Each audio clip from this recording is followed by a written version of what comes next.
پیارے دوستو، جیسا کہ آپ سبھی لوگ جانتے ہو کہ روزے کی حالت میں بیوی کے ساتھ میں ہم بستری کرنا جائز نہیں ہے، یعنی کہ روزے کی حالت میں کھانا پینا اور بیوی سے ملنا ایسے جائز کام بھی ناجائز ہو جاتے ہیں۔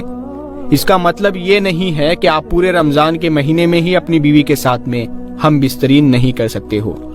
آپ افطاری کے بعد سے لے کر اور سحری کرنے کے بیچ تک آپ ایسا کر سکتے ہو۔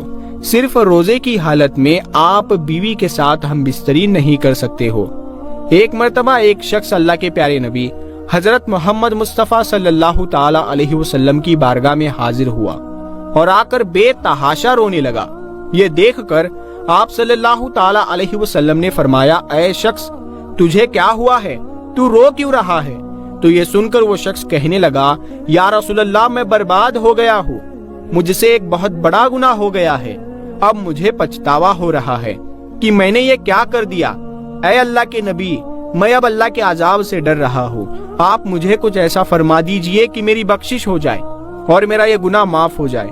یہ دیکھ کر اللہ کے پیارے نبی حضرت محمد مصطفیٰ صلی اللہ تعالی علیہ وسلم نے پوچھا کہ اے شخص، تو نے ایسا کون سا گناہ کر دیا ہے کہ جس کی وجہ سے تو اتنا رو رہا ہے؟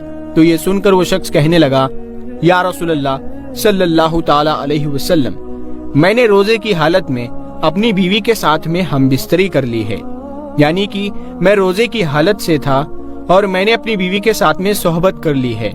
تو یہ سن کر اللہ کے پیارے نبی حضرت محمد مصطفیٰ صلی اللہ تعالی علیہ وسلم غمزدہ ہو گئے اور فرمانے لگے کہ اے شخص، تو نے یہ کیا کر دیا؟ کیا تجھے معلوم نہیں ہے کہ روزے کی حالت میں بیوی کے ساتھ میں ہم بستری کرنا جائز نہیں ہے؟ تو یہ سن کر وہ شخص کہنے لگا، یا رسول اللہ، مجھے معلوم تو تھا، مگر میں اپنے نفس پر قابو نہ کر سکا اور مجھ سے بہت بڑی غلطی ہو گئی، اب آپ میرے لیے کچھ ایسا کر دے کہ میری بخشش ہو جائے۔ تو یہ سن کر اللہ کے پیارے نبی حضرت محمد مصطفیٰ صلی اللہ تعالی علیہ وسلم نے فرمایا کہ اے شخص، تو نے بہت بڑا گناہ کیا ہے اور اب تجھے اس کا